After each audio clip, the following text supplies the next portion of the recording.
Recopilación de documentos sobre la clasificación de las familias de caracteres tipográficos alemanes usados en la imprenta del siglo XV. En este video presentamos el capítulo 3 y 4 de nuestra investigación. Marco metodológico. Este capítulo comprende todos los procedimientos dirigidos a concretar la forma de recoger y analizar la información pertinente para dar respuesta a las interrogantes de la investigación. Para este fin se desarrollan los aspectos como el tipo de investigación y el diseño. Tipo de investigación. Investigación documental. La investigación documental, según Fidias Arias, 2006, es un proceso basado en la búsqueda, recuperación, análisis, crítica e interpretación de datos secundarios, es decir, los obtenidos y registrados por otros investigadores en fuentes documentales, impresas, audiovisuales o electrónicas. De acuerdo con lo anteriormente citado, se puede decir que la investigación es documental, ya que se realizó una búsqueda de información en distintas fuentes bibliográficas impresas y digitales como textos, tesis, fuentes de Internet, que aportaron nuevos conocimientos para la elaboración de esta investigación. Nivel de investigación. Recopilatoria.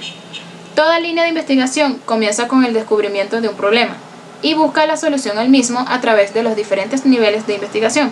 Los niveles de la investigación están en concordancia con la línea de investigación, con el análisis y con los objetivos. Diseño de la investigación. Bibliográfico. El diseño de investigación se refiere a la estrategia que adopta el investigador para responder al problema, dificultad o inconveniente planteado en el estudio, según el autor Santa Palella y Feliberto Martins, que definen: el diseño bibliográfico se fundamenta en la revisión sistemática, rigurosa y profunda del material documental de cualquier clase. Se procura el análisis de los fenómenos o el establecimiento de la relación entre dos o más variables. Cuando opta por este tipo de estudio, el investigador utiliza documentos, los recolecta, selecciona, analiza y presenta resultados coherentes. Instrumentos de recolección de datos. La descripción de un instrumento de recolección de datos mostrada por Fidias Arias es cualquier recurso, dispositivo o formato en papel o digital que se utiliza para obtener, registrar o almacenar información. Los instrumentos utilizados para realizar esta investigación fueron computadoras, cuadernos, lápices, borradores, impresiones, fotocopias, libros y fuentes bibliográficas de Internet. Capítulo 4. Este capítulo expone los resultados obtenidos posteriores a la recolección de datos, para luego expresar los resultados con el fin de alcanzar el objetivo general trazado durante la presente investigación. Recopilación de documentos sobre las familias de caracteres tipográficos alemanes usados en la imprenta del siglo XV. Para ver la recopilación de documentos sobre las familias de caracteres tipográficos alemanes usados en la imprenta del siglo XV, puede ingresar a este enlace que aparece en pantalla o escanear el código QR que los llevará a un documento en Google Docs donde están recopilados todos los documentos. Clasificación de las familias de caracteres tipográficos alemanes usados en la imprenta del siglo XV. Tipo gótico. El tipo llamado gótico por Ernst Krauss y Kircher-Joachim en su libro Las fuentes góticas, 1928, fue el primero en ser empleado en Alemania. Se usaba particularmente para la parte principal de los misales, es decir, el canon de las iglesias. Generalmente, por razones de economía, cuyo resultado es un trabajo que requiere paciencia a toda prueba, los escribas de la Edad Media trataron de reducir los espacios blancos al mínimo, y con la libertad del caligráfico lograron la pequeña e infinitesimal reconciliación necesaria para tal o cual combinación. Esta elasticidad en el uso de su material le es negada al tipógrafo primitivo, cuyas fuentes tienen una obstinada constante en el cuerpo del tipo. Sin embargo, la segunda generación de impresores descubrió por experiencia que, si el impreso ha de tener éxito comercial, el dibujo tiene que ser tratado como constante secundaria. Los tipos góticos utilizados en la Biblia eran los más puntiagudos posibles y estaban copiados de los manuscritos. Los alemanes llamaban a estos tipos Textur, debido a que la página compuesta con este tipo parecía un tejido. Luego, el Textur se simplificó en lo que llamarían Fraktur. El primer libro que lleva el nombre del impresor y la fecha de impresión, lo que ahora conocemos como colofón, fue el famoso Psalterium Monumentum, impreso por Faust y Schoeffer el 14 de agosto de 1457.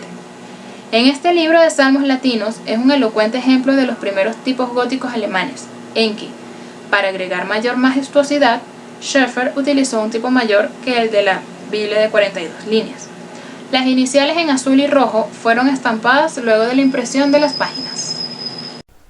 Según Simon Garfield, estos tipos estructuralmente son una derivación del tipo puntiagudo o formal, en el que las curvas angulares y puntiagudas han cedido el paso al rasgo redondeado, por la necesidad que tenían los escribas al aumentar su producción y por ello su velocidad. Este mismo rasgo ha sido copiado posteriormente por los cortadores de punzones al momento de traducir el modelo caligrafiado en carácter de imprenta. Otra característica del texto redondo es la separación o desarticulación de los terminales del cuerpo principal. Muchas letras minúsculas carecen por completo de pie o perfil y terminan en una forma cuadrada y abrupta, como si estuviesen hechas con una pluma ancha, cuyo ángulo se hubiese mantenido horizontalmente contra el papel. Las letras M y N, sin embargo, no difieren mucho del tipo puntiagudo, mientras que la I en el tipo puntiagudo formaba un solo con toda la cabeza, el cuerpo y el pie, pierde detalle en la cabeza y es un rasgo único sin perfil.